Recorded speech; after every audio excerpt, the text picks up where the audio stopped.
जिदा असीं तुहानूं एक सवाल पूछिए जवाब दोगे? तैयार हो?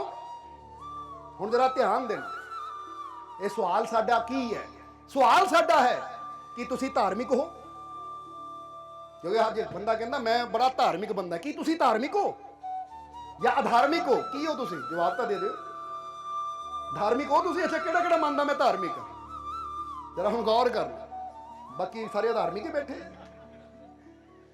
सो इंसान नूं अगर पुछया जाए तो इंसान कहता मैं धार्मिक हाँ, पर असीं कहांगे कि तुसीं धार्मिक हो। धार्मिकता का मतलब की है? धार्मिक कहंदे किहनूं है?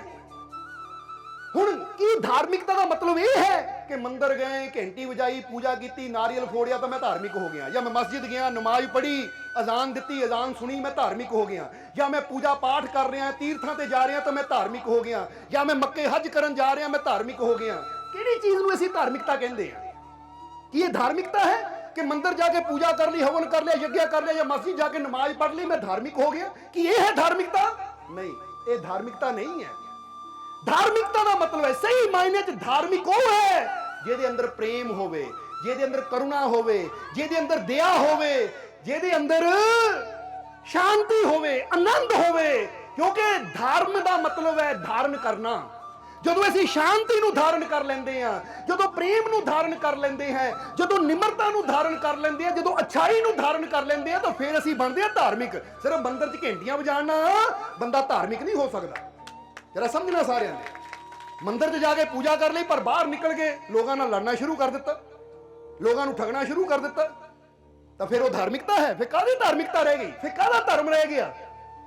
इसीलिए तो क्या कि धर्म ना, जरा हुण गौर करना, इत्थे दसिया गया है कि धर्म ना हिंदू बौद्ध है, धर्म ना मुस्लिम जैन।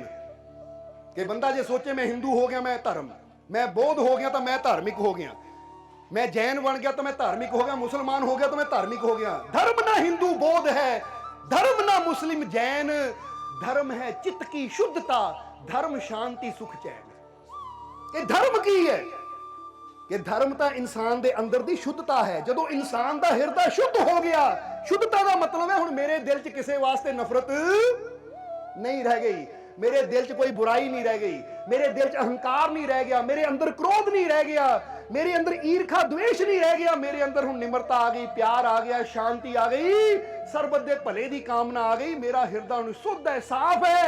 तो ऐसा इंसान ही सही मानिया च धार्मिक है। नहीं तो मंदिरां च जाके सिर्फ पूजा करन दे नाल या व्रत रखण नाल, रोजे रखण नाल, या होर इंसान कर्म करता रहे तो उहदे नाल धर्म का कोई लिंक नहीं है। धार्मिकता आंदी है साडे गुणां दे नाल। हुण जरा सोचो तुसीं कि एक डब्बे दे उपर लिखिया होवे सेव, पर तुसीं डब्बा खोल के देखदे हो उहदे चों निकलदे आलू, तो तुसीं की कहना है? सेव समझ के खा जानी है तुसीं कि लै भी आ सेव ही है, क्योंकि डब्बे ते लिखिया सेव है तो मैं इहनूं सेव की तरह कट कट के स्वाद ना खाना है। तुसीं कहना की मूर्खता है, और लिखिया सेव है तो रखे आलू, ये की पागल बना रहे हो सानू? तो जरा हुण सोचो, उत्थे तो सानू गुस्सा आंदा है, उत्थे तो बंदा कहंदा की पागल बना रहे हो। तो जदों कोई इंसान बाहरों कहंदा मैं बड़ा धार्मिक, पर अंदर उहदे क्रोध होवे, अंदर उहदे नफरत होवे, अंदर बैर विरोधता होवे, तो बंदा उत्थे भी कहे आ की मूर्खता कर रहा भाई, तू की सानू मूर्ख बना रहा? आप कोई धार्मिकता? उपर नाम तो लिखिया सेव, पर विच तेरे भरे आलू। ये डब्बे ते सेव है तो वो अंदर सेव होने चाहिए। जो ऊपर असीं मानते हैं कि मैं धार्मिक हाँ, तो मेरे अंदर भी धर्म नाल जुड़ियां सारियां चीज़ां होनियां चाहिए है। क्योंकि धार्मिकता का मतलब प्रेम है, अच्छाई है, सच्चाई है, निमरता है, शांति है, आनंद है। अगर ये चीज़ां साडे अंदर नहीं है, माड़ी माड़ी गल ते असीं क्रोध करते हैं, माड़ी माड़ी गल ते दूजिਆਂ ਨੂੰ बुरा बोलते हैं, माड़ी माड़ी गल ते झगड़े करते हैं, निंदिया करते हैं, चुगली करते हैं, ठगी करते हैं, चोरी करते हैं, नशे करते हैं, तो बाहरों असीं जिन्ना मर्जी लेवल ला लीए, मैं हिंदू, मैं मुसलमान, मैं ये मैं वो सारियां फिर असीं कहांगे दिखावे दीयां गल्लां आ। इसलिए दिखावे च जिहड़ा इंसान पै जांदा है वो कभी भी परमात्मा तक नहीं पहुंचता। क्योंकि परमात्मा नूं मतलब नहीं है डब्बे ते की लिखिया है, परमात्मा ने तो देखना तेरे अंदर की है। बोलो समझदे हो कि नहीं? इसलिए अंदर है प्रेम, अंदर है निमरता, अंदर है शांति, तो फिर परमात्मा खुश। बाहरों कपड़े जो मर्जी हो, बाहरों धर्म नाल परमात्मा नूं, नावां नाल कोई परमात्मा नूं मतलब नहीं है। हुण जरा तुसीं एक जवाब देना सानू कि एक आदमी तुरिया आ रहा है, जदों आदमी तुरिया आ रहा इधरों तुसीं जा रहे हो, ਜਦੋਂ ਤੁਹਾਡੇ ਨਾਲ ਉਹਦੀ ਮੁਲਾਕਾਤ ਹੁੰਦੀ ਹੈ, ਉਹ ਤੁਹਾਨੂੰ ਪ੍ਰੇਮ ਨਾਲ ਬੁਲਾਉਂਦਾ ਹੈ, ਹੱਥ ਜੋੜ ਕੇ ਇੱਜ਼ਤ ਨਾਲ ਬੁਲਾਉਂਦਾ ਹੈ, ਤੁਹਾਡਾ ਹਾਲ ਚਾਲ ਪੁੱਛਦਾ ਹੈ, ਜਾਂ ਤੁਹਾਡੀ ਕੋਈ ਸੇਵਾ ਕਰਦਾ ਹੈ, ਤੁਹਾਨੂੰ ਕੁਝ ਖਾਣ ਪੀਣ ਨੂੰ ਦਿੰਦਾ ਹੈ, ਫਿਰ ਤੁਸੀਂ ਚਲੇ ਜਾਂਦੇ ਹੋ ਅੱਗੇ, ਤਾਂ ਤੁਹਾਡੇ ਮਨ 'ਚ ਉਹਦੀ ਛਵੀ ਕੀ ਬਣਦੀ ਹੈ? ਜਵਾਬ ਦਿਓ ਸਾਨੂੰ। ਤੁਸੀਂ ਕਹਿਣਾ ਕਿੰਨਾ ਅੱਛਾ ਬੰਦਾ ਹੈ। ਹਾਲਾਂਕਿ ਤੁਹਾਨੂੰ ਨਹੀਂ ਪਤਾ ਇਹਦਾ ਧਰਮ ਕੀ ਹੈ, ਇਹਦੀ ਜਾਤ ਕੀ ਹੈ, ਇਹਦਾ ਨਾਮ ਕੀ ਹੈ। ਤੁਸੀਂ ਨਹੀਂ ਪੁੱਛਿਆ ਉਹਨੂੰ, ਭਾਈ ਤੂੰ ਕੌਣ ਹੈ? ਸਿੰਘ ਹੈ, ਖਾਨ ਹੈ, ਪੰਡਿਤ ਹੈ, ਸ਼ਰਮਾ ਹੈ, ਕੌਣ ਹੈ ਤੂੰ? ਤੁਸੀਂ ਉਹਨੂੰ ਅੱਛਾ ਮੰਨ ਲਿਆ ਸਿਰਫ ਉਹਦੇ ਸੁਭਾਅ ਨੂੰ ਦੇਖ ਕੇ, ਉਹਦੀ ਬੋਲ ਬਾਣੀ ਨੂੰ ਦੇਖ ਕੇ। ਬੋਲੋ ਸਮਝਦੇ ਹੋ ਕਿ ਨਹੀਂ? ਤੁਸੀਂ ਉਹਦੀ ਕਰਨੀ ਦੇਖੀ, ਉਹਦੀ ਅੱਛਾਈ ਦੇਖੀ, ਤਾਂ ਤੁਹਾਡੀਆਂ ਨਜ਼ਰਾਂ 'ਚ ਉਹਦੀ ਛਵੀ ਬਣ ਗਈ ਅੱਛੀ। ਹੁਣ ਇੱਕ ਹੋਰ ਬੰਦਾ ਆ ਰਿਹਾ ਹੈ, ਤੁਹਾਨੂੰ ਪਤਾ ਇਹਦੀ ਜਾਤ ਕੀ ਹੈ, ਇਹਦਾ ਧਰਮ ਕੀ ਹੈ, ਇਹਦਾ ਨਾਮ ਕੀ ਹੈ, ਪਰ ਉਹ ਆਂਦੇ ਹੀ ਤੁਹਾਨੂੰ ਗਾਲਾਂ ਕੱਢਣੀਆਂ ਸ਼ੁਰੂ ਕਰ ਦਿੰਦਾ ਹੈ, ਤੁਹਾਨੂੰ ਬੁਰਾ ਬੋਲਣਾ ਸ਼ੁਰੂ ਕਰ ਦਿੰਦਾ ਹੈ। ਤਾਂ ਤੁਸੀਂ ਕੀ ਕਹਿੰਦੇ ਹੋ? ਤੁਸੀਂ ਇਹ ਥੋੜੀ ਕਹਿੰਦੇ ਹੋ ਇਹ ਫਲਾਨਾ ਆਦਮੀ ਹੈ ਭਾਈ, ਇਹਦਾ ਆਹ ਧਰਮ ਹੈ, ਇਹਦੇ ਧਰਮ ਦੇ ਪੀਰ ਪੈਗੰਬਰ ਔਲੀਆ ਅਵਤਾਰ ਗੁਰੂ ਰਹਿਬਰ ਤਾਂ ਬੜੇ ਚੰਗੇ ਸੀ, ਤੇ ਇਹ ਵੀ ਉਹ ਧਰਮ ਨਾਲ ਜੁੜਿਆ ਹੈ, ਇਸ ਲਈ ਬੰਦਾ ਚੰਗਾ। ਤੁਸੀਂ ਕਹਿੰਦੇ ਨਹੀਂ, ਇਹਦੀ ਕਰਨੀ ਮਾੜੀ ਹੈ, ਗੁਰੂ ਤਾਂ ਅੱਛੇ ਸੀ, ਪੀਰ ਫਕੀਰ ਤਾਂ ਅੱਛੇ ਸੀ, ਇਹਦੀ ਕਰਨੀ ਮਾੜੀ, ਬੰਦਾ ਮਾੜਾ ਹੈ। ਇੱਥੋਂ ਕੀ ਪਤਾ? ਜੇ ਅਸੀਂ ਇੰਨੀ ਸਮਝ ਰੱਖਦੇ ਹਾਂ ਕਿ ਬੰਦੇ ਦੀ ਕਰਨੀ ਤੋਂ ਜਾਣ ਲੈਂਦੇ ਆ ਅੱਛਾ ਹੈ ਜਾਂ ਮਾੜਾ, ਤਾਂ ਫਿਰ ਪ੍ਰਮਾਤਮਾ ਕੋਈ ਬੇਵਕੂਫ ਹੈ ਕਿ ਜਿਹੜਾ ਉਹ ਸਾਡੇ ਬਾਹਰਲੇ ਨਾਮਾਂ ਨੂੰ ਦੇਖ ਕੇ, ਧਰਮਾਂ ਨੂੰ ਦੇਖ ਕੇ ਭੁਲੇਖੇ ਚ ਆ ਜਾਏਗਾ? ਨਹੀਂ, ਉਹ ਵੀ ਬੜਾ ਸਮਝਦਾਰ ਹੈ। ਉਹਨੂੰ ਵੀ ਸਾਡੇ ਨਾਮਾਂ ਨਾਲ, ਪਹਿਰਾਵੇ ਨਾਲ, ਸਾਡੇ ਬਾਹਰ ਨਾਲ ਕੋਈ ਮਤਲਬ ਨਹੀਂ ਹੈ। ਉਹ ਪ੍ਰਭੂ ਵੀ ਦੇਖਦਾ ਹੈ। ਅੱਜ ਬੰਦਾ ਕਰ ਹੀ ਰਿਹਾ ਹੈ, ਜਿੱਦਾਂ ਗੁਰਬਾਣੀ ਚ ਵੀ ਆਇਆ ਨਾ ਕਿ ਮਾਥੇ ਤਿਲਕ ਹੱਥ ਮਾਲਾ ਬਾਣਾ, ਲੋਗੋਂ ਨੇ ਰਾਮ ਖਿਲੌਣਾ ਜਾਣਾ। ਗੁਰੂਆਂ ਨੇ ਇਸ਼ਾਰਾ ਕੀ ਕੀਤਾ? ਅੱਜ ਬੰਦੇ ਨੇ ਤਾਂ ਰੱਬ ਨੂੰ ਖਿਲੌਣਾ ਹੀ ਸਮਝ ਲਿਆ ਹੈ ਕਿ ਮੈਂ ਇਦਾਂ ਕਰਕੇ ਚਲਾ ਜਾਊਂ ਤਾਂ ਰੱਬ ਮੰਨ ਜਾਏਗਾ। ਪਰ ਨਹੀਂ, ਰੱਬ ਨੂੰ ਇੰਨਾ ਅਸੀਂ ਖਿਲੌਣੇ ਦੀ ਤਰ੍ਹਾਂ ਨਾ ਸਮਝੀਏ, ਇੰਨੀ ਨੀਵੀਂ ਸੋਚ ਦਾ ਨਾ ਸਮਝੀਏ ਕਿ ਸਾਡੇ ਪਹਿਰਾਵੇ ਨੂੰ ਦੇਖ ਕੇ ਉਹ ਭੁਲੇਖੇ ਚ ਆ ਜਾਏਗਾ। ਨਹੀਂ, ਉਹ ਤਾਂ ਸਮਝਦਾਰ ਹੈ। ਉਹਨਾਂ ਵੀ ਸਾਡੇ ਅੰਦਰਲੀ ਕਰਨੀ ਨੂੰ ਦੇਖਣਾ, ਇਸ ਲਈ ਆਪਣੀ ਕਰਨੀ ਤੇ ਜ਼ੋਰ ਦਿਓ। ਤਾਂ ਹੀ ਕਬੀਰ ਸਾਹਿਬ ਕਹਿੰਦੇ ਜੋ ਤੂੰ ਚਾਹੇ ਹਰ ਕੀ ਕਿਰਪਾ ਮਨ ਵਿਸ਼ਿਓਂ ਸੇ ਮੋੜ।